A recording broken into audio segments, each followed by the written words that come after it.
Медіа-центр Україна Ukraine Media Center continues its operation. My name is Svetlana Cheparenko. Today is August 23rd, and I want to congratulate everybody with the Flag Day. Now we will be talking about the charity foundation Razom for Ukraine and the way they help to bring the victory closer.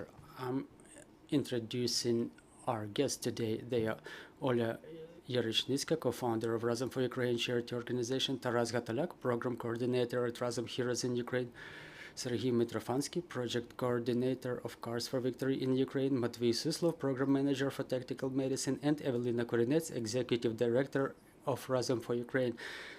So, Ms. Ola, can you please tell us what is your charity foundation and what is the amount of aid coming to Ukraine with the help of your aid foundation? Our fund was founded in 2014 to make the voice of Ukrainians heard better in the United States. In 2016, we've established organization in Ukraine to deal directly with the projects in Ukraine. And our goal today is to bring the victory closer. And in future, we plan to rebuild Ukraine. For the period of the full-scale invasion, we've raised around 100 million US dollars for Ukraine. What are the specific features of our foundation? We raise the finance abroad, mostly in the United States. We have more than 100 to 20,000 individual donors, and the donations range from $1 to $1 million. And we want to raise more foreign funds for different projects to make sure that Ukrainians can raise more money for weapons inside Ukraine, because we cannot raise any money for weapons abroad. Another goal of our foundation is the economic support of Ukraine. We procure the goods in Ukraine mostly, tech, med, communications, everything that we can procure in Ukraine to support Ukrainian manufacturers, thus helping our defenders. We also try to support the Ukrainian economy at the same time. And thirdly, we hand over our aid directly to the defenders systemically on a big scale on a daily basis, and we have the whole system working. We have an advocacy team which advocates Ukraine in Washington, D.C., and now they're asking for F-16s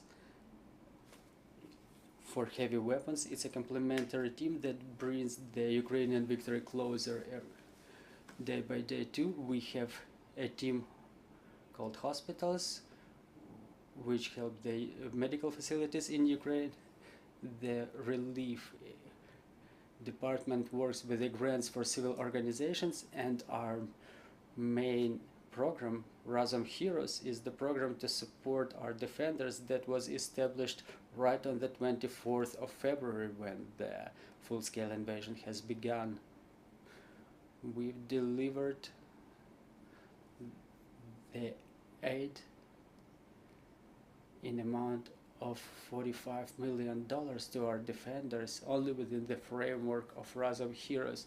So what do we deliver to the front lines? It's something that is allowed by the US legislation, but there are some restrictions, like we cannot deliver lethal weapons and items alike. So we got engaged in an emergency mode. We were delivering drones, other goods, and now we're focused on tactical medicine, on communications, which are the ears of our defenders, on the vehicles and other things that you're about to hear about today. And this is why I would like to give the floor to our team. I want to thank all of our team working both in the United States and Ukraine, and now you will be hearing about more areas of our work. Thank you very much. I would like to discuss this Razom Heroes area of work, and also about the means of communication that you deliver to the front lines. Mr. Taras, can you please tell us about this area of your work, why the communications are not less important than drones, for example?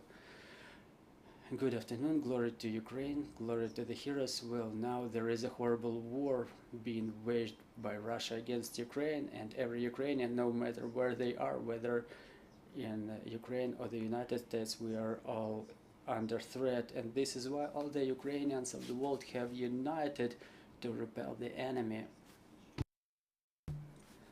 When our warriors are in the trenches, we work in the rear to help our defenders. We've all been through Maidans, the Orange Revolution, Revolution of Dignity. Now it's the last Maidan, the last fight against Russia, where we will be victorious, and everybody who's chosen to be by the side of our defenders. I've left my business as well. I've left my printing shop. They're printing the books on a daily basis without me, so I got involved in this team. We work systemically, professionally, starting from procurement all the way until delivery, hand to hand, to our defenders. So we have two main areas of our work. It's the means of communication, tactical medicine. So what about the signal and communications? And just like drones are the eyes of our defenders, the communication, the walkie-talkies are their ears. So everything that we can hear, we can get with the use of the communication means. Our team professionally deals with the communications. We've delivered to the front lines more than 15,000 walkie-talkies, mostly Motorola's. In the beginning, the access was very complicated for the communications. There were hyphens and others. You can see these radios here. They are supplied with the extended model, with the extended antenna and special encryption means. And the other thing is transmitters. I would like to stop on the transmitters because it's a specific module which is very unique, and it's only available at Razom. So this transmitter includes duplex. It comes with the 50 meters of cable and an antenna. It's been complemented with uninterrupted power sources, and when our signal core comes to their positions, they deploy the transmitter within minutes, and dozens of our warriors start using their radios right away. They hear the orders of the commanders, they hear where the threat comes from, where a drone comes from, where a tank comes from, where the horde is coming from, and where the shelling can be expected from. Thus, every single radio saves the lives of the defenders who repel the enemy at the front lines. Our foundation also supplied dozens of generators from 1 to 10 kilowatts. Talking about the power sources, we supply inverter quiet generators which work in a quiet mode, which allows them not to be identified by the enemy.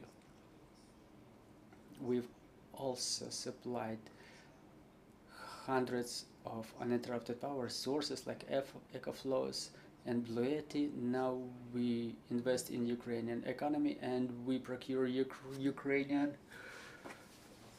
goods such as Buravi, Bandera Power. So those uninterrupted power sources demonstrated very efficient work, and the defenders are very satisfied with those means of communication. On top of that, we've supplied a lot of other things like tablets, memory cards, telephones, satellite telephones, headlamps.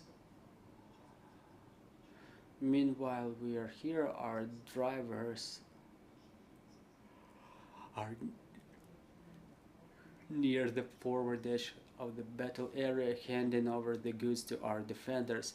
You see right here, we've procured 10 projectors just recently.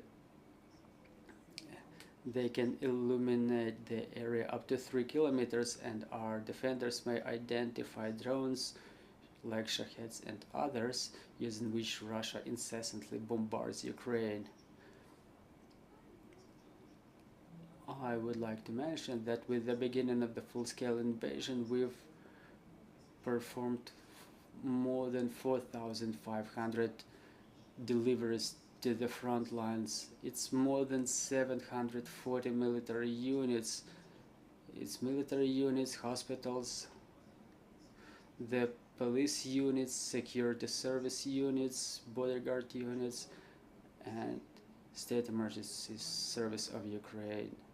All the defenders know about our foundation, and just last week I've come back and unfortunately I found out that the volunteer movement reduces its funding due to the problems in the economy, and the defenders say that we are probably one of the very little number who work in the very bottom, starting from the platoon, company, battalion and brigade. So our operators who work and talk to our defenders on a daily basis, they analyze all the information and we pick what we can supply, what we can procure.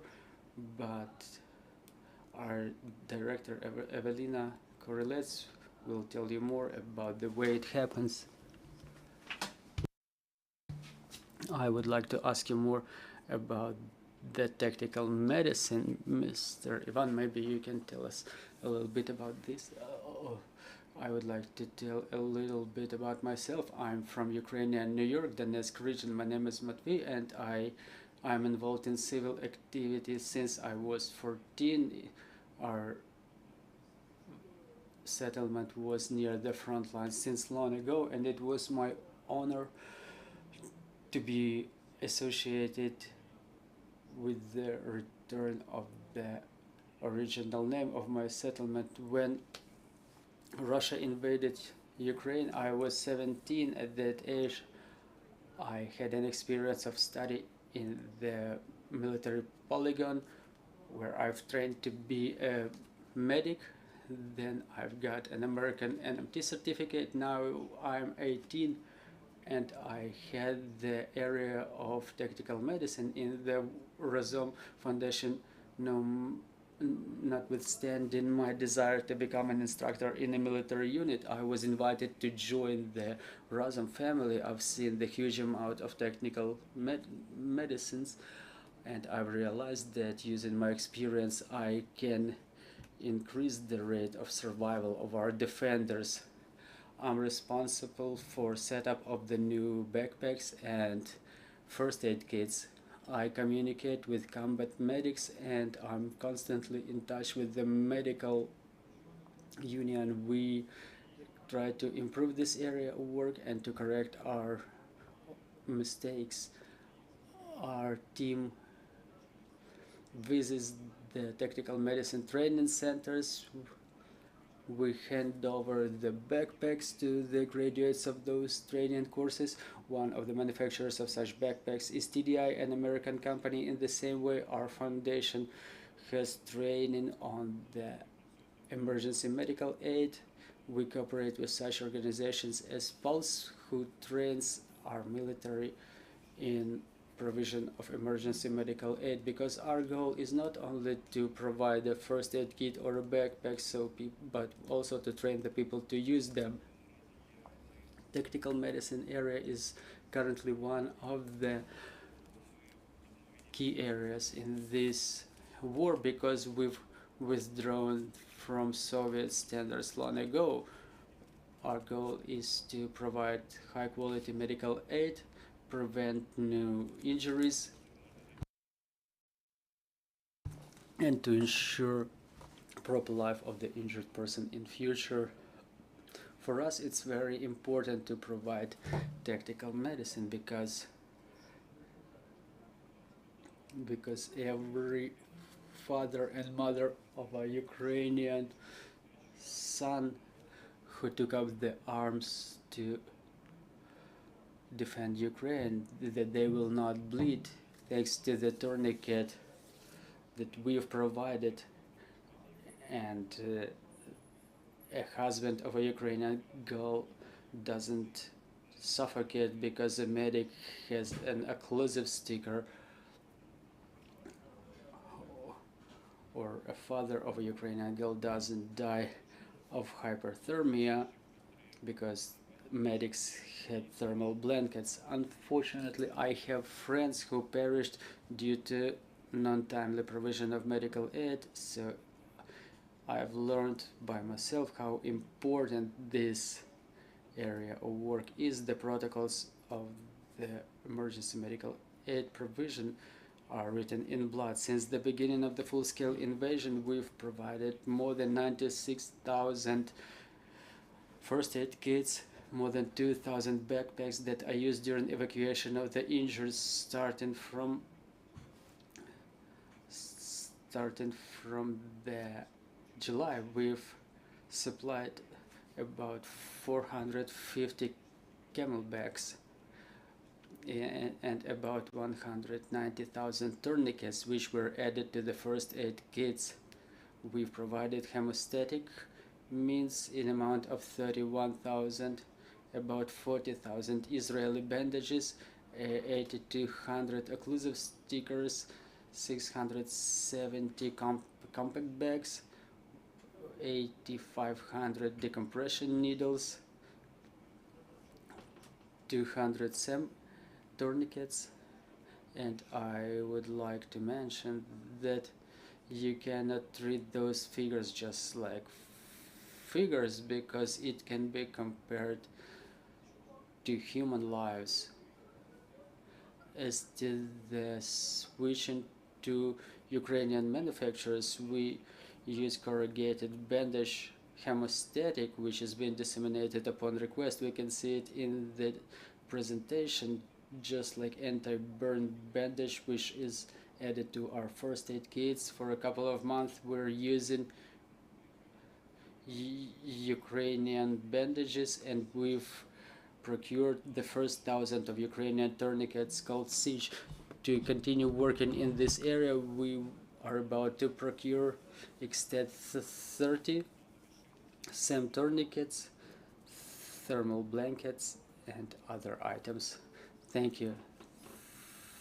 Thank you very much. So let's talk about other area, pickup trucks in the front lines. Mr. Sergey, can you please tell us how you help our warriors not to stay without wheels in the front lines?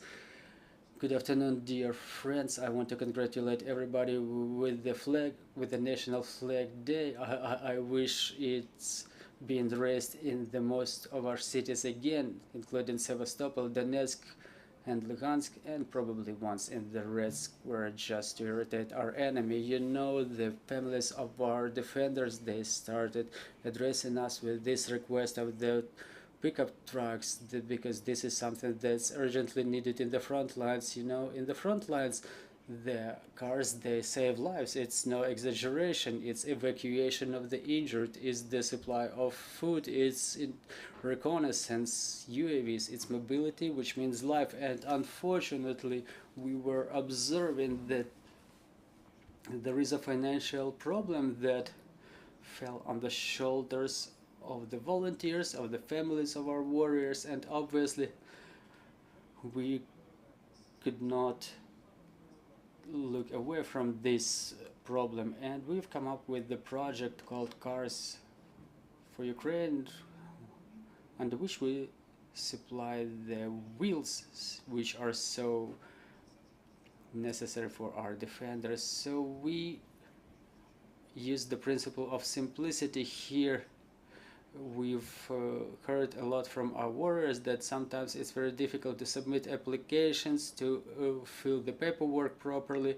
So again, we rely upon simplicity, and as of today, every warrior who has a mobile phone, they may fill the form so that our team can at least review their request and to evaluate how the vehicle would be used, how close it will be to the forward edge of the battle area, will it be involved in evacuation of our injured warriors, and then based on that evaluation we take the decision how quickly we will be able to provide support to that specific warrior. After the positive decision, the volunteers start looking for the vehicle all across Europe. We procure it, we bring it to Ukraine. Then there is a long process of restoration of a vehicle, because we understand the vehicle usually is not new, and then we hand over the truck to the warriors, to the military. We go just as close to the forward edge as we can and hand over the truck to the military. Then we try to check and maintain some statistics how the vehicles are used. For us, the priority is the evacuation of the 300s. So our trucks evacuated more than 1,300 of our warriors, thus saving their lives. More than 4,000 Ukrainian military are now covered with our support. So this is the number of the military who uses the vehicles that we supply. That's a small number, but we take all reasonable efforts to make sure that this number increases. The need of our armed forces, the most modest evaluation is about 30,000.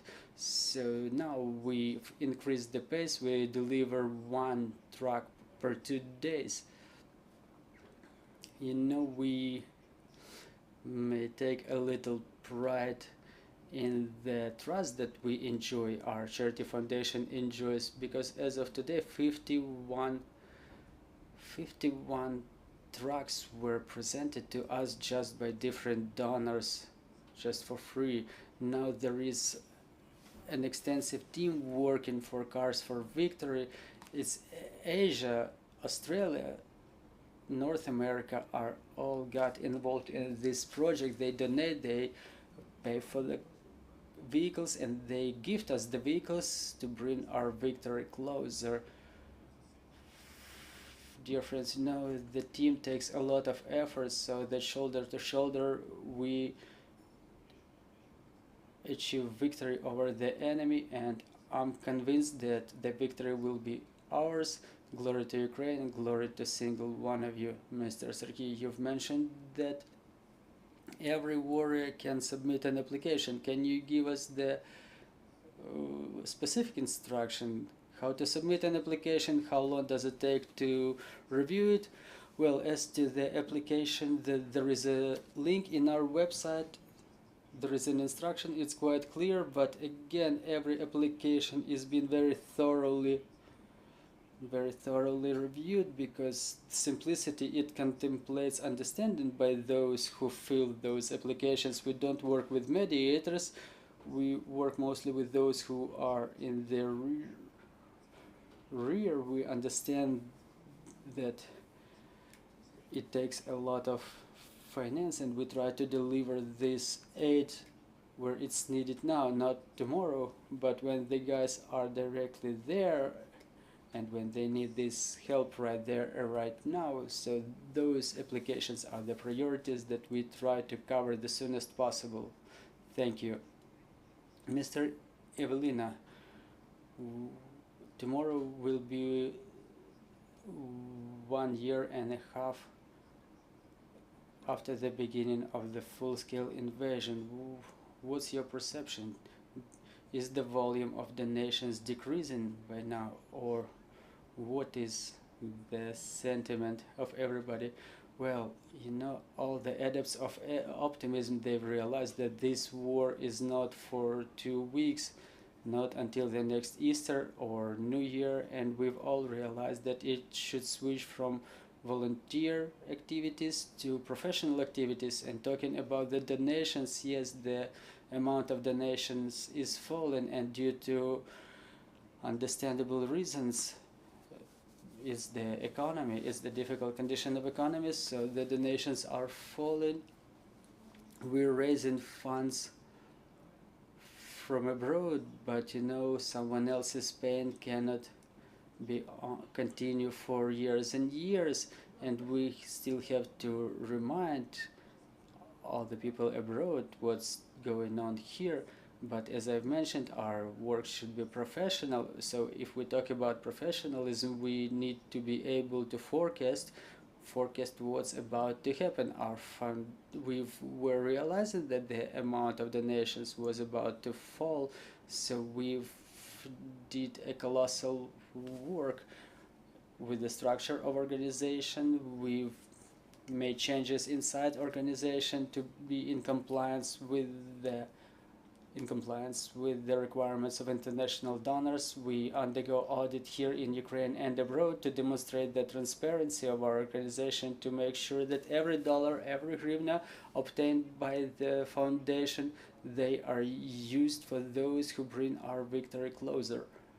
So yes, the amount of donations is falling, but let's approach such challenges soberly, I would say. And if I'm allowed, I would like to say that if we talk about the 24th of February and the way we were back then and we are now, we've all changed. We are the professional team of people who understand what we do. We do it in a professionally, using all their best knowledge. We've transformed, apart from the projects. This is just one of the programs of Razom Foundation. Heroes is just one of the areas of our work. We also have a shared resource, something that every project may use, our drivers, our storage facilities. And just imagine, our drivers have driven more than 1,000,000 kilometers for the time being. It's like they've driven around the globe 24 times, or sorry, 25 times. And what's important to mention is that we are not the same foundation that it was on the 24th of February, and I urge every volunteer, every charity foundation to improve. And currently we have all the links covered, from raising of funds, procurement, international logistics, storage. We have CRM system in place, so where you can see in real time there is this application system working, logistics across Ukraine, documenting, analysis, where it was received, by whom is it used efficiently. So we cover all this cycle with accounting, which is very important. It's important to win, obviously, but we still have to remember that our efficiency, our expertise is something that brings the victory closer, and it makes this victory less expensive. And we have to remember about the rebuilding of Ukraine, where we're going to be after the war. Yeah, if we win the peace, something that we've paid paid with the lives of our brothers and ours, it would be in vain. Thank you. Well, if you will look at the operation of the charity foundations, because you may be mirroring other charity and volunteer organizations, what is the most demand among our defenders? Is it the tech mat? Is it the vehicles, or something else that your foundation works with? Well, talking about our foundation, I remember very clearly, it was back in March or April last year, or the year before, when we got the bicycle helmets with receipts Well, I understand that the people were trying to do something good for Ukrainian defenders, but they had no idea what they need, like not a combat helmet, but a bicycle helmet, cyclist helmet, which is basically of no use. Well, Matvey may tell you about the tourniquets. You know, there is a term among the volunteers about the bad tourniquet. I'm not going to use it in this studio. We were just supplying them as a training specimens, but it was horrible. The first aid kits that were coming, like a car first aid kit, not a combat, not a tactical first aid kit. So again, expertise is very important for us. It's very important to know what we're doing. This is why we focused on tactical medicine, on communications, and evacuation vehicles. So those are the three areas where we know every single component. We know we are ready to answer any questions concerning them. We know it's a high quality product and we are not ashamed about it. You know, we know that no warrior would bleed because of the bad tourniquet and turn into an amputee. You know that there is a very widespread practice in the hospitals when the limbs had to be amputated due to low quality tourniquets. I would like just to add to what Evelina has just said. Our operators add the demand into CRM systems, and when we analyze the procurement, we can see the demand at at each specific date. You know, there is a great need for the radios now that the counteroffensive is underway, and we take all the efforts we can, and we try to supply 10, 20, maybe 30 radios to the military units on a daily basis. Secondly, there is a huge need in high quality tourniquets. We supply ones like those certified American tourniquets, CAT, complete application tourniquets, and now we've picked the Ukrainian manufacturer Sich. We've analyzed it a lot, and the same story is with the uninterrupted power sources. The Starlinks need to continue working all the time, and this problem is now also very intense. Talking about other tourniquets before the war, before the beginning of the full-scale invasion, only a couple hundreds of medics were aware of this type of tourniquets, not tourniquets, and now more than 6,000 of them know it. They are very expensive, but we put a lot of emphasis on it. I'm not talking about the cars. Sergei may tell you more about this. The need for them is just immense. We cannot say that the state doesn't want to do it or cannot do it. We are all at war now, and we give a helping hand to the state. We help to procure all those things for our defenders when the economy changes, and we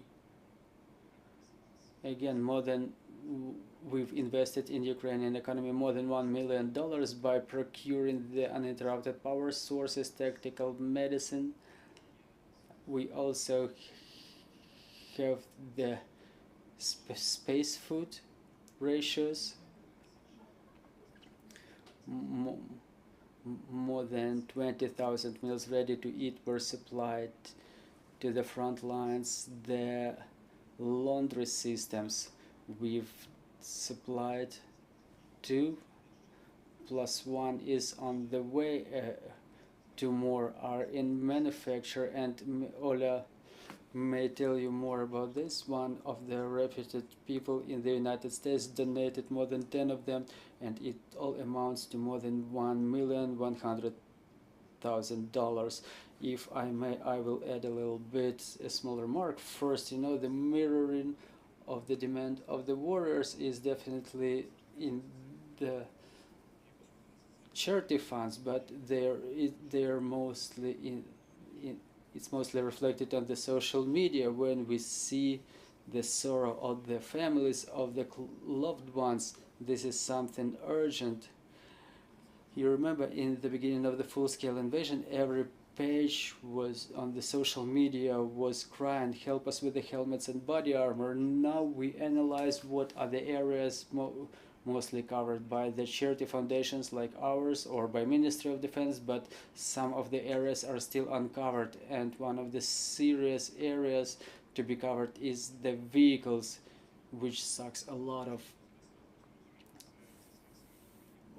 money. So that you understand the average lifetime of a vehicle in the front lines is 1 month. We understand what are the conditions where those vehicles are operated, and they were not made for war, but they are very necessary there. But even if we cover only one request, and now we have around 1,000 requests, about 1,000 requests for the vehicles, we've spent more than 40 million hryvnias, but it seems to have no bottom. And given this information that I've mentioned, that the average lifetime of a vehicle